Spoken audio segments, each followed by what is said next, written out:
सबसे पहली बात जो ये तकरीब है, ये खुशी के इस्लामी शरीयत में वो लम्हात के हवाले से है कि जब भी अल्लाह का कोई घर मारद वजूद में आता है तो हकीकत में जिस तरह आसमान के ऊपर सितारे होते हैं, और सही हदीस से ये बात मुस्तआर है कि ज़मीन के ऊपर मस्जिदें आसमान की तरफ से ऐसे चमक रही होती हैं जिस तरह ज़मीन वालों के लिए आसमान के सितारे चमक रहे होते हैं।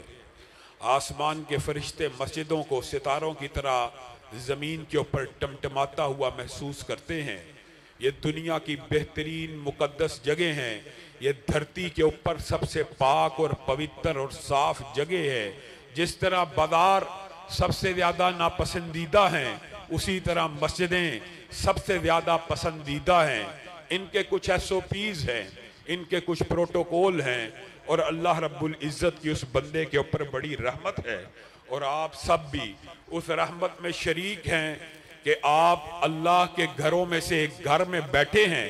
ये भी अल्लाह की रहमत है कि आप बाजारों के अंदर, गलियों के अंदर, सड़कों के ऊपर खज्जल हराम नहीं हो रहे, बल्कि अल्लाह के घरों में से एक घर के अंदर जिक्र की, अल्लाह के जिक्र की, रसूलुल्लाह की हदीस की एक अजीमुशान महफिल में बैठे हैं। ये सआदत भी आपको अपने जोरे बादू से नहीं मिली, बल्कि अल्लाह रब्बुल इज़्ज़त की रहमत ही से मिली है। मेरे भाइयों, ये जो मस्जिदों की खिदमत करना है, ये इतना बड़ा एजाज़ है। शेख सलीमुर रहमान अकेला नहीं, ये सारे रुफ़का मस्जिदों के खिदमत गुजार है। लेकिन ये खिदमत गुजारी आप ये समझते हैं मामूली बात है, ये अंबिया को अल्लाह रब्बुल इज़्ज़त ने ड्यूटियां दी। इब्राहीम की, इस्माइल की, अंतहिरा बैतिया लित्ताइफीना वल आकिफीना वर्रुक्का इस्सुजूद, मस्जिदों की सफाई करना, मस्जिदों को साफ रखना, ये अंबिया की अल्लाह ने ड्यूटी लगाई है। हम शेख सलीमुर रहमान को दिल की अथाह गहराइयों से इस मस्जिद के क़याम के ऊपर और कुरान और सुन्ना इस्लामिक सेंटर के नाम के साथ इसका इफ्तिताह करने के ऊपर मुबारकबाद पेश करते हैं। कुरान और सुन्ना इस्लामिक सेंटर, ये जो नाम है, ये शेख साहिब ने मेरे बाहमी मशवरे के साथ मेरे ही लाहौर के इदारे के हवाले से रखा। मेरे भाइयों, ये एक बड़ा लंबा चौड़ा तवील बाब है। आपने उलमा से ये सारी हदीसें सुनी हुई हैं कि मम बना लिल्लाही मस्जिदन बनल्लाहु लहू बैतन फिल जन्ना, जो बंदा अल्लाह के लिए मस्जिद बनाता है, अल्लाह रब्बुल इज़्ज़त जन्नत में उसका एक घर बना देते हैं। एक बंदा पूरी मस्जिद नहीं बनाता, बंदे के जहन में ये ख्याल आए पूरी मस्जिद तो मैं नहीं बना सकता, तो मस्जिद के अंदर इतना ताउन करे कि जितना एक परिंदे का घोंसला होता है उसकी जगह बन जाए, सिर्फ उतने पैसों में हिस्सा बकदरे जुस्सा के तहत शामिल हो जाता है। अल्लाह रब्बुल इज़्ज़त उसका भी जन्नत में महल बना देते हैं। हत्ता के बाद रवायात के अंदर परिंदे के अंडे के बराबर, परिंदे के घोंसले के बराबर, और परिंदों के घोंसले बड़े छोटे होते हैं। एक हकीकत में कि चंद इंच सेंटीमीटर भी हो, अगर उसका भी हिस्सा आप मस्जिद के अंदर इस नीयत से डाल दें कि अल्लाह इस हिस्से के बदले में मेरा जन्नत में घर बना दे, तो अल्लाह ताला उस बंदे का जन्नत में घर बना देते हैं। और मेरे भाइयों, ये जो मस्जिदें हैं, इसके साथ इबादत के बहुत से अफ़आल जुड़े हैं, लेकिन एक ख़ास इबादत को आपके सामने रख कर अपनी बात को आगे बढ़ाऊंगा। मस्जिद में आने से कबल, मस्जिद में बाजमात नमाज को अदा करने से कबल आप क्या करते हैं? वुजू करते हैं। वुजू अकेला जो मस्जिद का भी दिबाचा है, अभी मुकदमा है, इबादत का भी दिबाचा और मुकदमा है। ये इतनी मुबारक इबादत है, ये इतनी मुतहर इबादत है कि इंसान सिर्फ एक वुजू रसूलुल्लाह सल्लल्लाहु अलैहि वसल्लम के मुताबिक कर ले, एक वुजू, तो हाथ से लेकर पांव तक जिस्म सारे का सारा गुनाहों से पाक हो जाता है। और वुदू जो अभी इबादत का दिबाचा है, अभी इबादत में कदम रखने से पहले का मुकदमा है, वो वुदू अगर एक इंसान इसको अपनी आदत बना ले, रात सोने से कबल वुदू करके सो ले, आसमान से अल्लाह रब्बुल इज़्ज़त एक फरिश्ता नादिल करते हैं और एक बात याद रखिएगा, हमारा ये अकीदा है, हमारा ये मनहज है, हमारा ये नजरिया है कि जो रसूलुल्लाह सल्लल्लाहु अलैहि वसल्लम ने फरमाया वो अल्लाह ही के हुक्म से फरमाया है। रसूलुल्लाह सल्लल्लाहु अलैहि वसल्लम ने फरमाया जो बंदा रात बिस्तर के ऊपर वुदू करके लेटता है, सोने के लिए आता है, आसमान से एक फरिश्ता आता है, उसका सारी रात के लिए हम सफर बन जाता है, सारी रात के लिए रफीक बन जाता है। अकेली यही एक सादत हो, यही एक बुशारत हो तो काफी है कि एक बंदे का हम नशीन, एक बंदे का जलीस, एक बंदे की रात की मुसाहबत करने के लिए, एक बंदे के साथ रात को पूरी की पूरी गुजारने के लिए आसमान से एक फरिश्ता उतरे, अजर सवाब के लिए इतनी बात ही काफी है।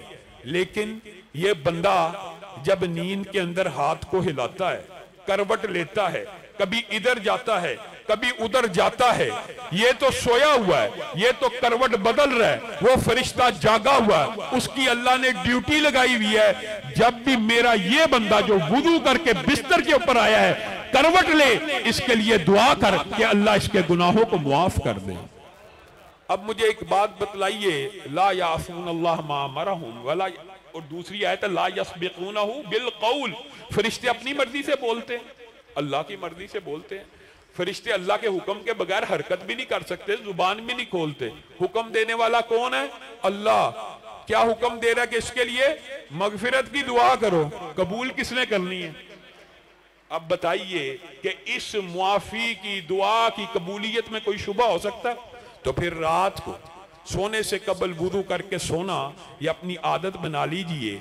और वुदू हकीकत में मस्जिद की तरफ आने का एक दिबाचा और मुकदमा है, लेकिन इसकी फजीलत आप ये देखिए कि बंदा वुदू करके सो रहा है, अचानक आंख खुल गई। और अल्लाह ताला बिल अमूम हर बंदे को रात में ये मौका जरूर देता है कि एक मर्तबा दुराने नींद, कई दफा इंसान लंबे सफर से आए तो आंख ना खुले तो ना खुले, थकावट ज्यादा हो, लेकिन एक मर्तबा जरूर ऐसा लम्हा आता है कि जब इंसान बेदार हो जाता है, इंसान की आंख खुल जाती है। तो हदीस में आता है कि बावुदू होके सोने के बाद एक तो मगफिरत की दुआएं हैं, एक फरिश्ते के साथ सहाबियत है, तीसरी बात यह है कि बावुदू सोने वाला जब अचानक आंख खुल जाए, अचानक खुल गई, तो अल्लाह रब्बुल इज्जत की बारगाह में जो भी इल्तिजा, जो भी दुआ दायर करेगा, अल्लाह रब्बुल इज्जत उसे फिलफौर कबूल फरमा लेगा। आप कहते हैं हमारी दुआएं कबूल नहीं होती, कितना आसान नुस्खा है, वुदू करके सो जाइए, जब आंख खुले प्रैक्टिस कीजिए, 2-4 दिन के बाद ये आपकी जिंदगी का मामूल बन जाएगा कि आप वुदू करके सोएंगे, आपकी आंख खुलेगी, हर रोज एक नई हाजत अल्लाह रब्बुल इज्जत की बारगाह में पेश कीजिए, अल्लाह ताला आपकी दुआओं को सुनेगा। लेकिन जो दिबाचा मस्जिद का है वो हैरान कुन है। मन खराजा मिन बैतिही मुततहिरन इला सलातिन मकतूबतिन फअजरुहु कअजरिल हाजिल मुहरिम। एक हदीस सिर्फ बयान करूंगा, आपने सारी की सारी फजीलतों को इस एक हदीस से हद करना है। जो बंदा घर से वुदू करके निकले, जो बंदा घर से वुदू करके निकले, कहां? मस्जिद की तरफ। किस काम के लिए?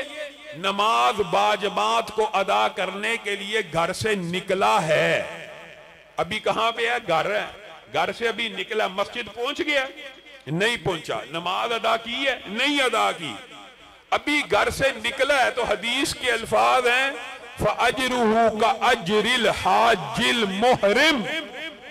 उस बंदे का घर से निकलने का जो अजर है वो ऐसा है जैसा उसने एहराम पहने हुए हाजी की तरह हज को अदा कर लिया।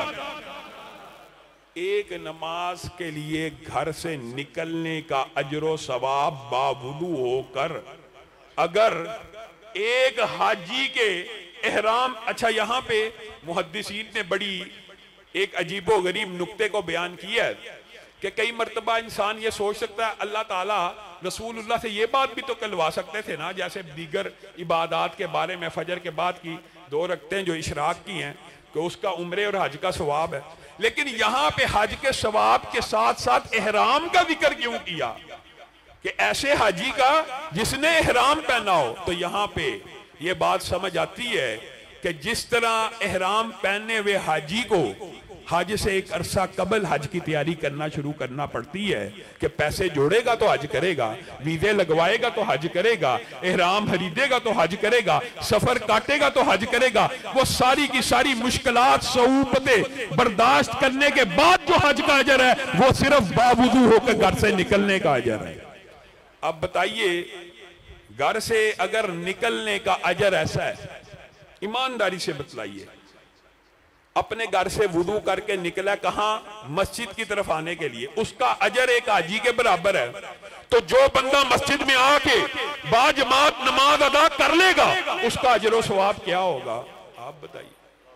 अगर निकलने का अजर इतना है, आप और मैंने ये समझा कि जी नमाज जो बाजमात है ये बस ऐसी बात है। और मेरे भाइयों, बंदा मोमिन के ऊपर मर्दो नमाज बाजमात मस्जिद में फर्ज की गई है, औरतों के ऊपर घर में है और मर्दों के ऊपर मस्जिद में, औरतों को भी मस्जिद में आने की इजाजत है। ये भी अजीबोगरीब फलसफा है।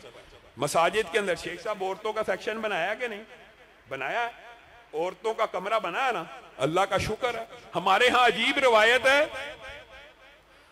औरतें बाजार तो चली जाए मस्जिद में ना आए। जो पकीजा मुतहर पवित्र पाक तरीन जगह है, औरतें वहां पे ना आए, बाजार में चली जाएं।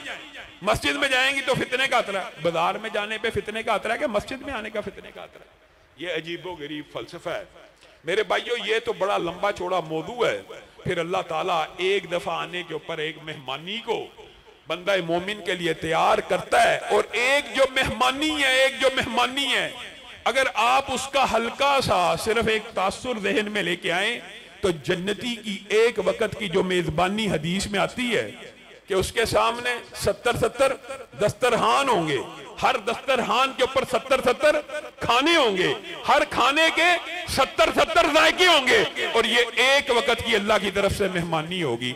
एक नमाज के बदले में एक मेहमानी मिलती है, एक नमाज के बदले में एक हज का सवाब मिलता है। आप दिन में 5 हज करें, आप एक हफ्ते में जितने आप हज करना चाहते हैं करते चले जाएं, ये आपके ऊपर है। अल्लाह ताला ने आपके लिए यहाँ पे मस्जिद को बना दिया। अब ये आपकी ड्यूटी है कि आपने फर्ज नमाजें बाजमात मस्जिद में अदा करनी है। और बड़ा लंबा चौड़ा ये बाब है। बनु सलमा ने रसूलुल्लाह सल्लल्लाहु अलैहि वसल्लम से और दीगर चंद कबाइल ने रसूलुल्लाह सल्लल्लाहु अलैहि वसल्लम से गुजारिश की थी कि हम मस्जिद नबवी के करीब अपना घर ले आए, कबीला ले आए। रसूलुल्लाह सल्लल्लाहु अलैहि वसल्लम ने कहा था हरगिज़ नहीं, तुम जो आते हो तुम्हारे आने वाले कदमों के निशान भी, उठने वाले कदमों की तादाद भी अल्लाह के यहाँ लिखी जाती है, और वापस जाने के कदम भी लिखे जाते हैं। सिर्फ आने के नहीं बल्कि जाने के भी। और हुशबरियो, रात की तरीकियों में मस्जिदों की तरफ आने वालों के लिए कल क़यामत के दिन रोशन नूर की बिशारतें हैं। ये रात की तरीकियां आज हैं, और मेरे भाइयों और आपकी और मेरी जिम्मेदारी भी और ड्यूटी भी अल्लाह रब्बुल इज्जत ने इस जिंदगी में सिर्फ ये लगाई है कि अल्लाह के दीन की खातिर, अल्लाह की इबादत की खातिर, ये नमाज, ये रोजे, ये ज़कात, ये हज, ये इस्लामी मुआशरा है, ये इस्लाम की बुनियादें हैं। ये इस्लाम के बुनियादी अराकीन इस्लामी मुआशरत, इस्लामी तर्ज अमल को जाहिर करते हैं।